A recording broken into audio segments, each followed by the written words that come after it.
What's up, and welcome back to another episode of Does It Suck? Where we take a look at stuff that, well, probably sucks. So what do we have today? Well, you probably saw the thumbnail, but check this thing out. This has to be one of the tiniest full frame lenses out there. If you know of one that is somehow smaller, please let me know down in the comments. I'd like to see it. So let's try and answer the question.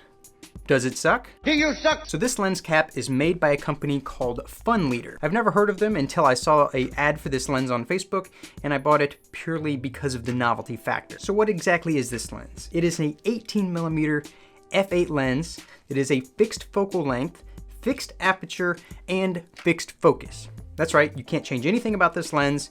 It is what it is. But despite being fixed focus, most things are in focus. Focus in very heavy air quotes there. And that's because it's a wide angle lens with a very small aperture. The minimum focus is 0.8 meters, which is about 2.5 feet. And that's actually the hyperfocal distance as well. So that means everything at that distance or beyond will appear in focus given this focal length and aperture. So this lens is $150, which isn't necessarily cheap, but as far as the build quality goes, it seems to be made entirely out of one piece of aluminum with a small separate assembly that houses all of the glass elements. It doesn't have any filter threads or lens cap, it just comes with this little pouch. So this is a full frame lens. So let's see how it looks on a full frame body. So here's the A7 III,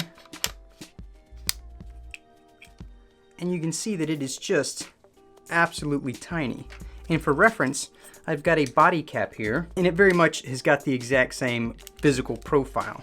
This lens is so small that it is in fact smaller than a lens mount cap when you mount it on it. There's more cap there than there is lens. This thing's tiny. So that's what it looks like mounted up on a camera like this. It's actually a lot more shallow than the grip of the camera itself. So anyways, it's tiny, we get that, but how does it perform? Let's take a look. But before we do that, if you guys are enjoying the video, hit that like button down below. If you really like what you see, please consider subscribing and hitting that little bell notification icon so you can watch my future videos just like this one. So I got my hands on the Rokinon 18mm f2.8 for this comparison. Now that lens is $300, but it's got an adjustable aperture and autofocus. So I guess there's a justified surcharge for those two features. And both of them are full frame lenses, so let's do some side-by-sides. So immediately right here, you can see the difference in the images. And the most noticeable when completely zoomed out is probably the vignetting. When you flip back and forth between these two, you can see the extreme vignetting that this cap lens gives you. The next thing that you notice is probably the colors.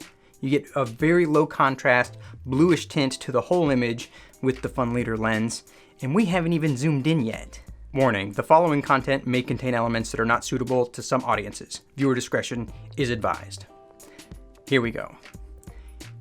So I don't even know what to say about this. It doesn't even look in focus. There's aberrations, low contrast, haziness, smeary details. I almost can't even look at this any longer. Let's move on to another picture. So this one here doesn't seem as bad. It almost has a mood to the image straight out of the camera, as if the vignetting was intentional. So let's see how the Rokinon did. And wow, you almost don't realize how bad the vignetting is until you look at an image with way less vignetting. And the Rokinon isn't even a super fancy lens. It's a budget lens by every definition. But man, it looks good here. So let's look at one more sample against the Rokinon. This time, we're going to try to move to minimum focus of both lenses. The Rokinon clearly has a more appealing image with a shorter minimum focus and a nice creamy background blur. And the cap lens with the longer minimum focus, these two images really don't seem super comparable. Let's just look at the cap lens photo. I did seem to miss focus on the flower here, but I did feel like I was a long ways from it. It's very hard to figure out where the minimum focus is for this thing because it doesn't really sharpen up tons. But focus aside, I kind of like the vibe that this picture is giving off. It's very stylized, don't get me wrong, but I feel like the shortcomings of this lens almost work in this environment. The green leaves on the background do look reasonably sharp, especially with the fact that this photo was shot with an ISO of 3200. So maybe we can get some good photos after all. However, something did dawn on me while I was shooting with this lens. So you get a big camera like the A7 III or the A6500 that I've got here, and you get them for a few reasons. The bigger sensor has its advantages, like low light capability, shallow depth of field, general image quality across the board. But this lens here has taken all of those advantages and thrown them out the window in the name of portability. The only problem is that no matter what camera you put this on, it's still not going to be as portable as your cell phone. And it just so happens that when you mount this lens on an APS-C body, it has nearly an identical focal length to my phone, the Galaxy S10 Plus.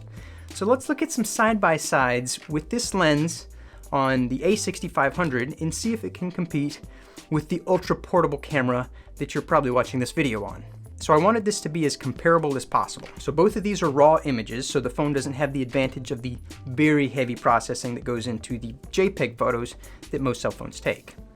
And even so, the phone image is quite noisy, but still smoother than the cap lens. And it's got more detail in the leaves and less chromatic aberration even before any corrections. And phones aren't exactly known for taking spectacular raw photos. So let's give this lens one last attempt at redemption to see if it can redeem itself. So what about vlogging? I thought that maybe, just maybe, we would have an advantage with having such a small lens and balancing a full frame camera on a gimbal. Well, it's such a small lens that if you put a microphone on top of your camera, you can't balance it on a small gimbal. This is the Feiyutech G6 Plus. Full video up there. I'm just having used the internal mic right now. But even though we can easily balance this small lens and a full frame camera on top of a gimbal, I can also easily balance a cell phone on a cell phone gimbal. And this phone shoots 4K 30 frames a second on the front facing camera, so I can see myself while I'm shooting this. And the audio may be better still. So again, no advantage here. Boys. Well, the cell phone footage looked a lot better there, and I think that that finalizes the answer to the question that this video set out to answer, which is, does this lens suck? This lens does suck. I mean, it really kind of sucks. But I'm gonna give it a 9 out of 10 on the suck scale, just because there might be some potential with those neat, stylized, lo-fi photos that can be had with this lens. But beyond that very, very niche use, a cell phone can replace every possible reason for this lens existing.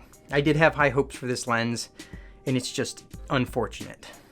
But I guess they can't win them all. So if you guys enjoyed this video, please consider subscribing, and I'll catch you guys in the next one. Peace.